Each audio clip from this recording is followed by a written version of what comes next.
বাংলাদেশের সাবেক প্রধানমন্ত্রী ও বিএনপির চেয়ারপারসন খালেদা জিয়া মারা গেছেন। বুধবার ঢাকার মানিক মিয়া এভিনিউতে জানাজা শেষে সংসদ ভবন এলাকার পাশে অবস্থিত জিয়া উদ্যানে তার স্বামী ও বাংলাদেশের প্রয়াত রাষ্ট্রপতি জিয়াউর রহমানের কবরের পাশে খালেদা জিয়াকে দাফন করা হবে। বিএনপি স্থায়ী কমিটির সদস্য সালাউদ্দিন আহমেদ বণিকবার্তাকে বলেন, প্রেসিডেন্ট জিয়াউর রহমানের কবরের পাশে সমাহিত করা হবে বিএনপি চেয়ারপারসন বেগম খালেদা জিয়াকে।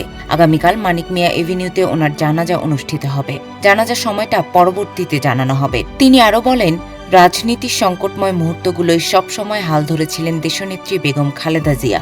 সবকিছুর ঊর্ধ্বে দেশ ও দেশের মানুষকে প্রাধান্য দিয়ে রাজনীতি করে গেছেন। ওনার মৃত্যুর মধ্য দিয়ে রাজনৈতিক অঙ্গনে বিরাট শূন্যতা তৈরি হলো।